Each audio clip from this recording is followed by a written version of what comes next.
Halo anak-anak semua, kembali lagi dalam channel Bimbel Online. Bagaimana kabar kalian semua?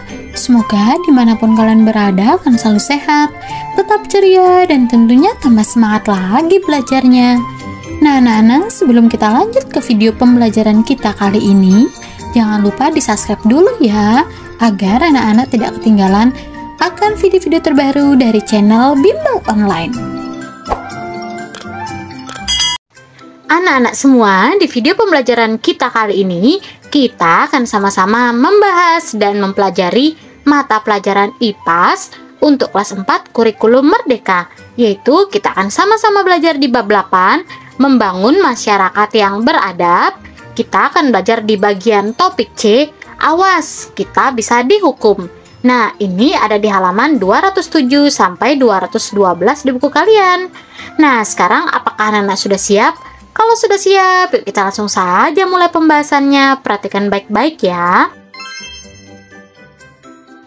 Anak-anak semua, adapun tujuan pembelajaran kita di topik C ini yaitu yang pertama, anak-anak diharapkan dapat menganalisis dampak dari sebuah pelanggaran peraturan tertulis dan tidak tertulis.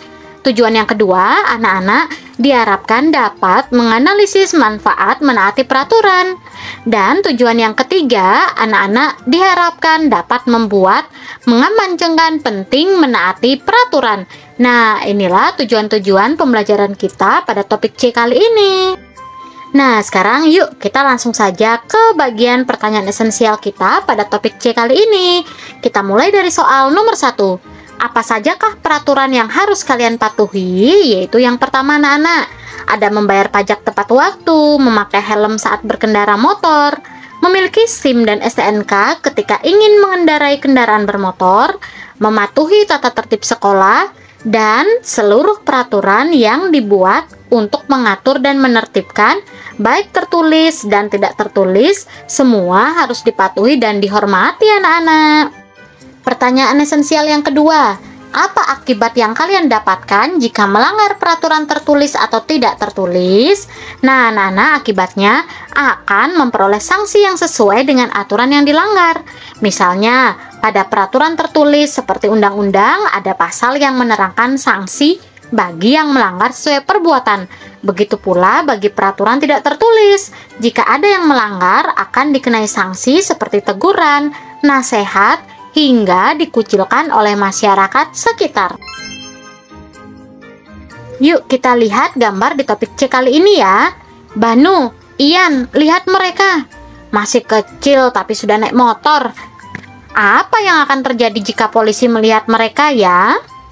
Anak-anak semua, tahukah kalian syarat mendapatkan surat izin mengemudi atau sering dibilang SIM diberikan pada usia berapa tahun? Yaitu 17 tahun ya anak-anak. Nah, memiliki kartu tanda penduduk atau KTP menjadi syarat utama untuk mendapatkan SIM. Coba tanyakan pada orang dewasa di sekitar kalian, apakah mereka memiliki KTP dan SIM? Mengapa semua orang dewasa memiliki KTP, namun tidak semua memiliki SIM? Tentu saja karena berkaitan dengan peraturan. Nah, di sini anak-anak ada KTP atau kartu tanda penduduk, yaitu merupakan identitas diri yang dimiliki oleh warga negara Indonesia ketika menginjak usia 17 tahun. Jadi anak-anak, nanti ketika kalian usia 17 tahun, baru kalian bisa mendapatkan KTP. Nah, anak-anak semua, peraturan dibuat oleh negara dengan tujuan untuk menciptakan kehidupan yang tertib. Untuk membuat SIM ada aturan batas usia minimal. Tujuannya adalah untuk membatasi agar pengemudi kendaraan bermotor merupakan orang yang sudah bisa bertanggung jawab secara hukum. Begitupun peraturan yang ada di rumah, di sekolah, dan di tempat tinggal kita.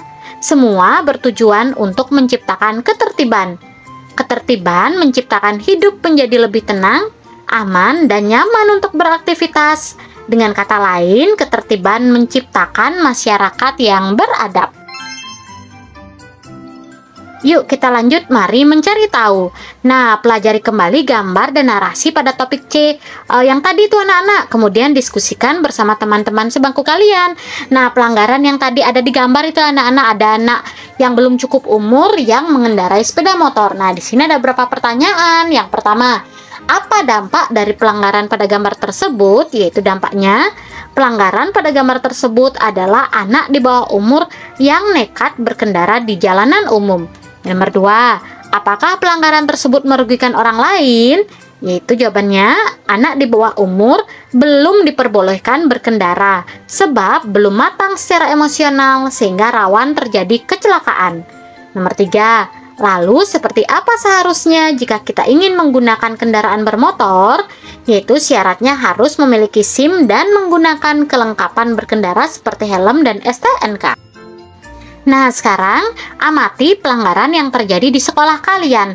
Misal, pelanggaran seperti datang terlambat, tidak menggunakan seragam dengan lengkap, maupun tidak mengantri saat di kantin. Kemudian, anak-anak diminta mencari 3-5 pelanggaran yang terjadi di sekolah. Kalian akan diberikan waktu 6 hari untuk melakukan pengamatan ini. Nah, di sini kakak akan mencontohkan ya. Contohnya 3 pelanggaran. Yang pertama, terlambat masuk kelas, tidak mengikuti piket, dan tidak mengerjakan PR. Nomor 6, tuliskan akibat dari pelanggaran tersebut pada buku tugas kalian. Nah, akibatnya yaitu tidak disiplin, mendapat teguran guru, dan tentunya akan berpengaruh pada nilai rapot siswa. Kemudian yang nomor 7, pikirkan solusi agar pelanggaran tersebut tidak terulang kembali. Tuliskan solusinya, yaitu anak-anak. Yang pertama, teguran lisan, teguran tertulis, dan sanksi dari sekolah. Yang nomor 8, buatlah kesimpulan mengenai dampak dan solusi dari pelanggaran terhadap peraturan.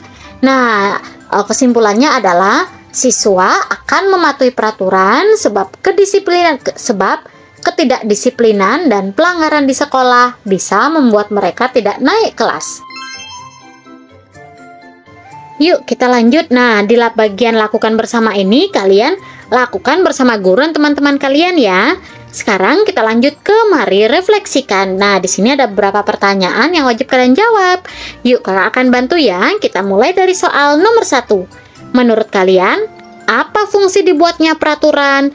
Nah, jawabannya peraturan dibuat yang pertama agar merasa tenang ketika berada di tempat publik, agar fasilitas publik dapat terjaga dengan baik. Yang kedua, aturan atau peraturan berfungsi sebagai pengatur tingkah laku manusia agar senantiasa sesuai kaidah kehidupan yang baik. Dan fungsi yang ketiga berfungsi sebagai pedoman dalam menjalani kehidupan bermasyarakat. Nomor 2, apakah peraturan itu penting? Sangat penting ya anak-anak, agar orang-orang menjadi lebih tertib atau bisa dijadikan pedoman dalam bertingkah laku.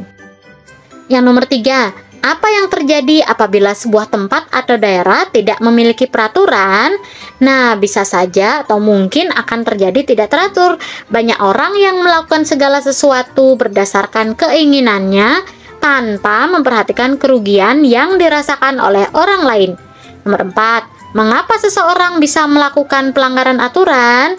Karena ketidaktahuan, karena aturan yang tidak diberitahukan kepada orang-orang, dan sifat tidak mau tahu.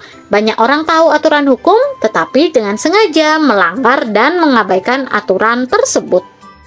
Dan yang nomor 5, bagaimana agar seseorang tidak mengulang melakukan pelanggaran?